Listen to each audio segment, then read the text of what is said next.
Hello everyone and welcome back to another video. My name is Juan Londoño and today we're going to talk about how to savor life intensely with a camera. 5 ways to maximize our life and our beloved hobby.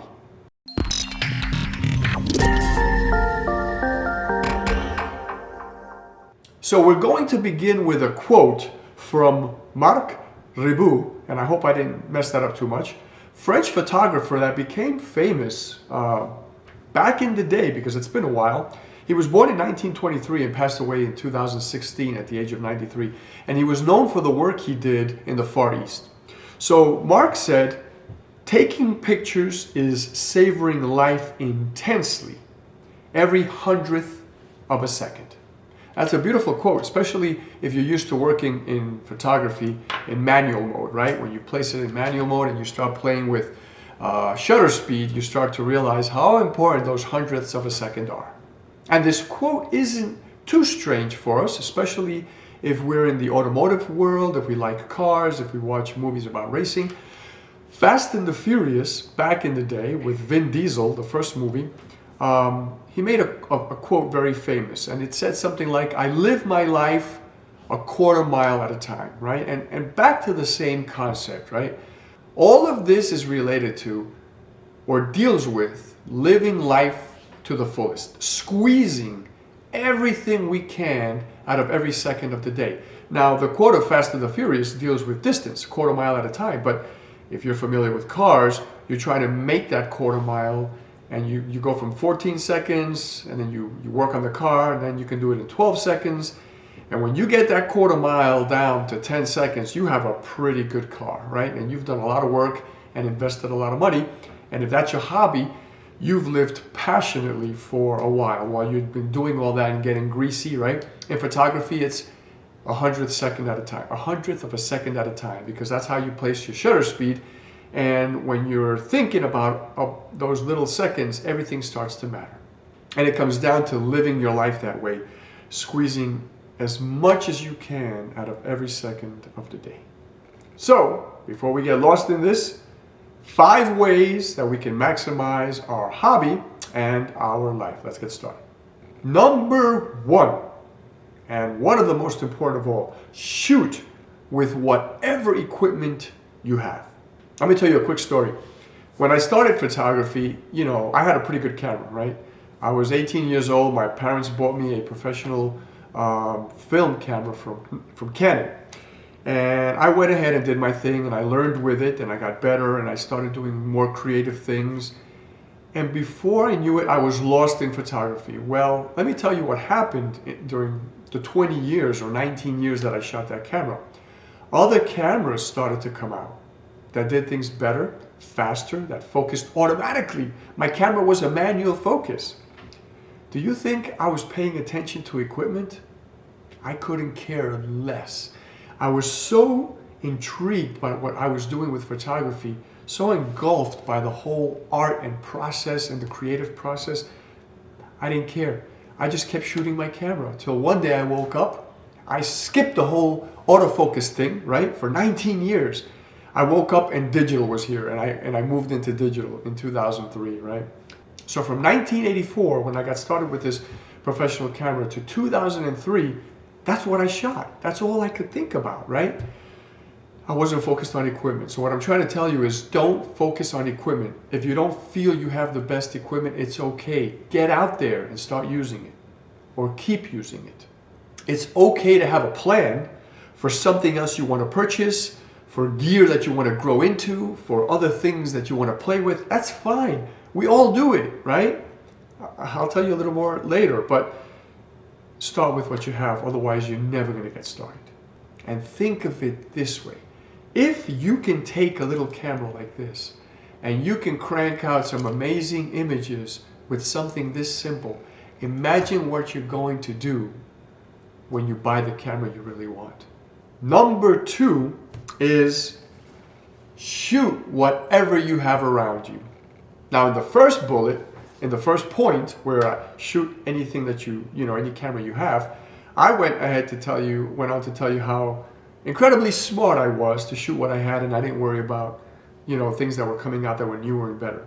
Well, in this point, shoot whatever's around you, I'm going to tell you that I was a total idiot for years.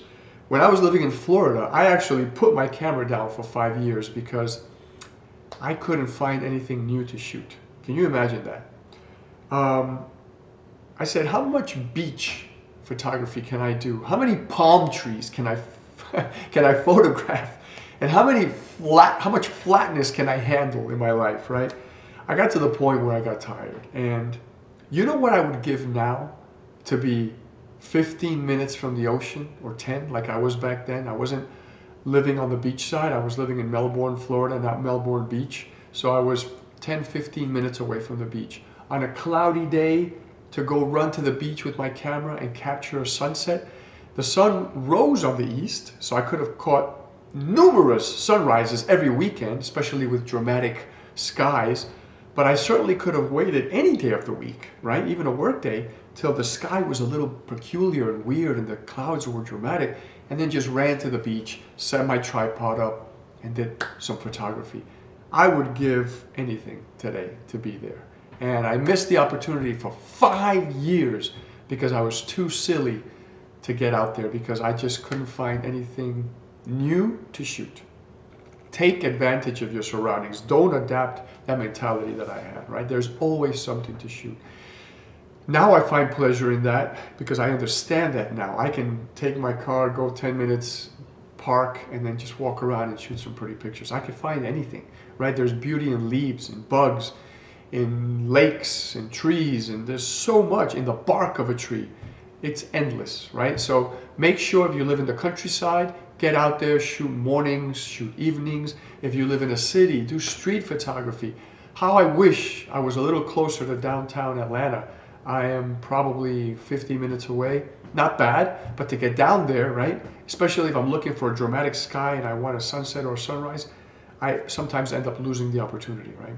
So for street photography, it's okay, but Atlanta doesn't move as much as like Chicago or New York, because these are cities where people walk a lot. Atlanta is more of a, transportation city. People drive places and take MARTA, the train. So you do see some walking, but not as much as some of the bigger cities. So if you're anywhere near anything, make it work. Think about it. Ask yourself, what around me, maybe 10 or 15 minutes away, can I get to and take some really pretty pictures? Number 3, shoot with your current know-how.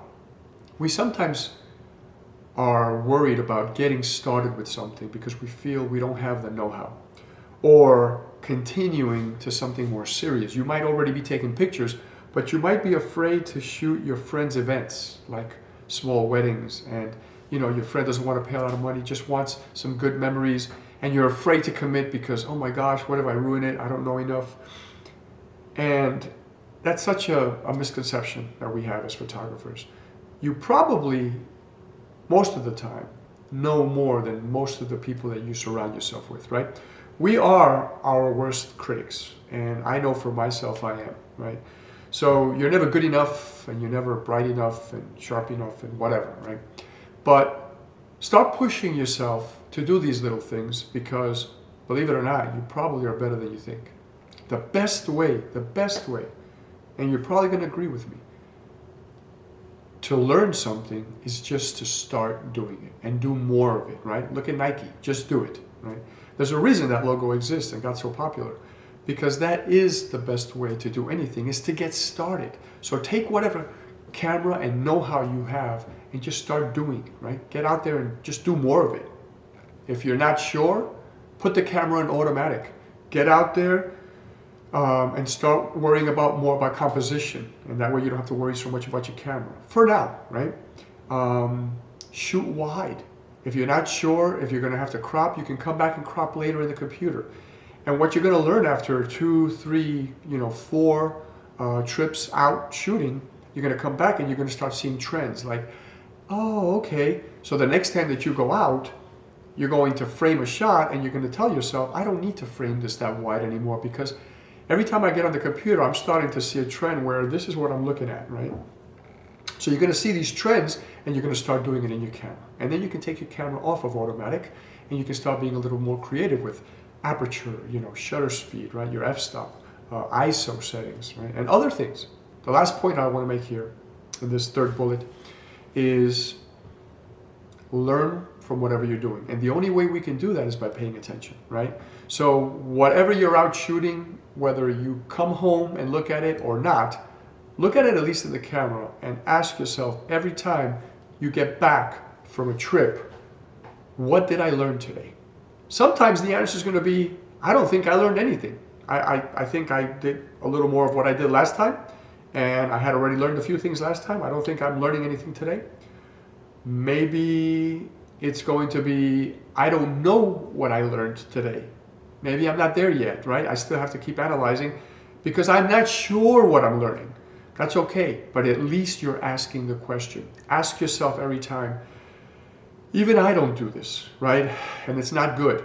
I get back, I start editing, I start categorizing pictures, my favorites, and then I start editing those that I'm going to post on Instagram, and then I'm going to put in a book. And only sometimes I remember to ask myself, what did I learn from this trip? Did I learn not to wait till so late in the day to get started with something because my lighting sucked? Did I learn that I'm shooting too wide and I'm getting home and I wish I had zoomed into certain things? Maybe I learned that I don't want to shoot a fixed lens camera. I need flexibility because I'm in a city where I need to get close to something or someone that might even be dangerous. And I don't want to step up close to somebody. I need a telephoto lens. Maybe I need something a little more versatile than a fixed lens camera, right? Or maybe it's the other way around. Maybe I'm walking around with this zoom lens. I have too much flexibility and I'm losing my creativity. Maybe I need to put a pancake prime on here, right? Like a 35 millimeter equivalent, and just get out there and shoot, right? Whatever it is, ask yourself, what did I learn in this trip? I guarantee you there's always going to be something. Which brings us to point number 4. If you're paying attention to what you're shooting and you're asking yourself, what did I learn? Point number 4 takes that a step further. Keep learning. For one, read the manuals, right? We used to talk about in these film days, right? We used to talk about how cameras were very difficult because you didn't have anything in the back to look at, right? You couldn't see a picture. There was film in there. And yes, I'll give you credit if you say that. There was some mystery to what you were doing, but it only took 2 or 3 rolls messing that up before you figured it out. Because you know what? I wasn't going to keep messing rolls up. You had to buy film and then you had to get it developed. That was expensive. So 2 or 3 rolls is all you're really going to sacrifice. So you really learn quickly how to adjust. You know, once you put that roll of film in there and you set ISO to be fixed, then you only had shutter speed and aperture, right? And you became really good quickly at judging light or using a light meter, right? So, and hopefully the camera like this AE1 program from Canon had a light meter in it, and it would help you. It would kind of guide you if you wanted to put it on semi-automatic as well. So there were things you can do, right? But that was the mystery. Once you figured that out, you were done. This camera, my Fujifilm GFX 100S, this thing and all of the digital cameras, I hope I said digital, not film, all of the digital cameras today, Canon, Sony, Nikon, Fujifilm, Hasselblad, Leica, you name it, right? Olympus, whatever it is, the menu system is intricate and complex, right? I don't know how many menus this thing has. It has more menus than I could probably count because you open some menus and there are things that you get into that have other menus. And one of these days I'm going to sit and figure it out just because I want to use that number in a video. But I can guarantee you it's over 30 menu screens with multiple things to select. Personally, I think digital photography is way more complicated. And to buy something like this, right? Like this Fujifilm, to buy something like this and not do it the justice of using it properly is a sin. And you can only do that if you go through the manual. I went through the manual 2 times for that camera. And I've been playing with it since and not enough. So now what I'm going to do is I'm going to go through the manual one more time. And I bet you a lot of things are going to make more sense now that I've been using it for a while. So read the manuals of whatever you get, whether it's a lens, a docking station, whatever it is, right? A docking station for lenses so you can sharpen them, you know, focus. Because some of the lenses, they have lens software upgrades and you can make them sharper depending on what camera you use. Whatever it is you buy, read the manual. It's worth it, right? It's a good investment. Look at other photographers' work. That's also very important. Don't inundate yourself with it where you're going to start feeling, insufficient because, oh my gosh, everybody's so much better. That's not what I'm saying, right? That's what we tend to do with beauty magazines. We tend to focus on all the beauty and then we feel ugly, right? And that's not the point. The point is to get ideas of how to take care of your skin and how to do other things, how to take care of your hair. That's what we need to do with other photographers' work. We need to look at it and get inspired, get ideas, right? There's a lot of stuff I look at that's beautiful that I personally don't care for. Then there's stuff that's beautiful that I wish I can get out there and do. And some of it means getting to certain places. Other pictures like that means having lenses or equipment I don't own yet. Whatever. You can write it down and put it in a plan, but at least get inspired by looking at other photographers' work. And don't just stop there. Read biographies, autobiographies on other photographers. See how they thought, how they learned, how they grew through the entire process, right?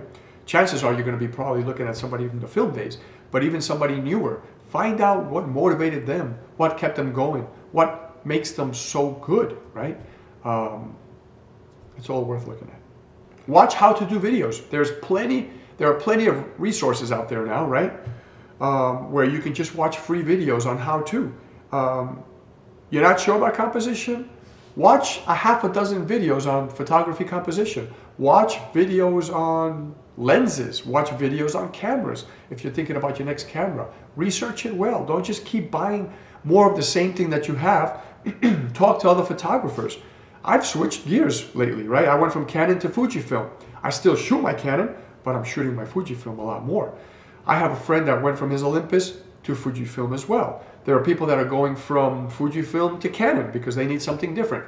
Find out what works for you, what you're interested in. Research it, right? So you're not just blindly moving into another camera system that you're going to outgrow quickly. Take classes. Invest in yourself. It's not always the free stuff that works. Sometimes we have to pay and we have to take a class with a real photographer. We have to get inspired. We have to get led. They have to look at our work and give us ideas, right? So take classes, sign up for portfolio reviews, whatever. It's going to cost a little. Yeah, it's worth it. Not just if you're a photographer that's earning money. If you are earning money from this, then you definitely need to do that every once in a while. But if it's just a hobby, like it is for many of us, then it's a peace of mind, right? The better you become at this hobby, the better peace of mind you have. When I go out into the wilderness, I'm alone, or I'm alone walking in a city, and I'm taking pictures, I am in the moment. I feel that I dominate the camera that I'm shooting with, right? If it's my Canon M6 Mark II, I'm doing my street photography with it. I understand the menus, I understand everything. I'm so comfortable with that camera. It's my little street photography go-to, right? And I love getting out there with it. If I'm doing landscapes, if I'm doing my black and white nudes, I have my Fujifilm. I'm comfortable. I need to get more comfortable with that camera. But what I'm saying is I'm comfortable with my know-how, and I've paid. Even after so many years, almost 40 years shooting, right? 19 shooting film and 20 shooting digital, going on to 21. I'm still signing up for little classes here and there. Black and white photography, how to edit black and white photography, how to shoot close-ups. And in every class, I learned something that I didn't know already. Because we think we know it all and we don't. And the final point, number 5, have a plan. I don't know about you, but our vacations here at home tend to go a little better when we plan them. Our career tends to offer us more when we plan it. And our photography can be a lot more enjoyable if we plan it. So what planning are we talking about? Well, everything. If you're going to go somewhere that you've never been before, do a little research, right? So you're not just wandering aimlessly.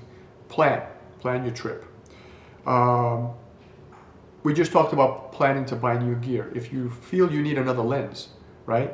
Don't just look at the manufacturer of that camera for the lens. Find out, if I'm shooting Canon, for example, is there a Sigma, a Tokina? Is there another lens that I can buy that works for that camera? Maybe I want to buy a vintage lens and buy an adapter and manual focus, right? If I need more aperture and the companies are not making a fast f-stop, like a 1.2, right, in that range that I need. Maybe I need an old vintage lens. Maybe I need a new lens that's manual focus, because there are companies like TT Artisans, Seven Artisans. There are other companies, right? There's so many of them that are making new lenses that are manual focus now for existing mirrorless cameras. So do research, watch videos, plan so that you end up buying the best thing for your money and you don't waste money that way. Plan to travel. Not just once you've made the plan, research it, but plan your next 5 years. Where would you like to go? What would you like to photograph in the next 5 years, right? Maybe you have some spots around the world that you've been always dying to see. Start laying them down. Start figuring out, well, how much money am I going to have to put away if I want to shoot that next year, right? That's planning. And definitely plan to learn. We talked about that. Make sure you're putting a little money aside, not just to watch all the free stuff, because you don't need money for that. You need time. Make sure you make time for that, and then make sure you put some money aside for taking some courses on things that you don't do well. We don't do everything well, right? I have my fortes in photography and I have my weaknesses. And those are the things I'm trying to focus on this coming year, including video, right? I took up video to do this YouTube channel. I have to get better at it. I have to understand, because these freaking cameras, unlike these cameras, not only do they do photography, but they do video amazingly well, right? So if I'm going to start doing that more, if I want to buy a drone to do some of my videos this coming year, I've got to learn how to use drones, not just how to fly them, how to get the most out of them, how to do more cinematic shots with drones, right? All of that I have to plan for, so don't leave that behind. Plan to learn, plan to travel, plan to buy your gear, plan what you're going to shoot once you've made your travel plans. Just plan. This video is probably very apropos for the end of year season, because we're coming on to a new year. If you're looking at it, you know, anywhere at the end of 2022, beginning of 2023, but even if you look at it later on in the middle of 2023 or in the middle of 2027, it doesn't matter when you look at it. It's going to be a good time to just reset the mind and say, okay, starting tomorrow, doesn't have to be starting, you know, in January, starting tomorrow, because there is a saying that says, if you have to wait a month to start something, then you're probably not going to start it, right? If you can't start it the next day, you're probably not going to start it in a month. And that's very true. I feel that way about myself. Sometimes it'll be November and I'll say, well, the new year's coming, maybe, you know, January 1st. Why? Why January 1st? Why not December 1st? If it's middle of November, why not the following Monday, right? If it's a Friday, if it's a Thursday, take the weekend, think about it, plan it a little, and maybe Monday start back on it, right? Or start on it. If we can't start it in a couple of days, it's going to be that much harder to start it later. So whenever you watch this video, that's why I'm saying this is very apropos either way.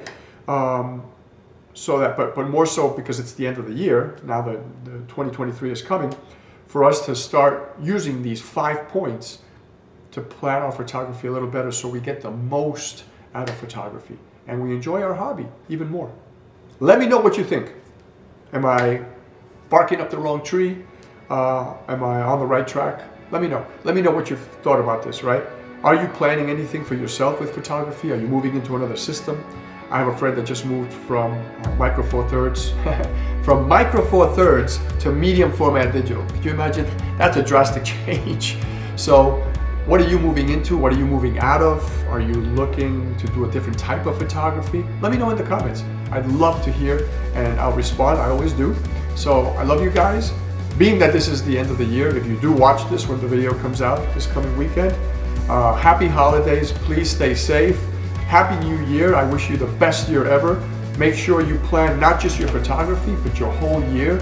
Whatever illusions you have for yourself, for your work, for your family, for your health, whatever it is, make sure you put them in writing, right? Sit down in the evenings, take some notes, and make it all happen. Just do it. Get out there and just do it. Until the next video, ciao for now.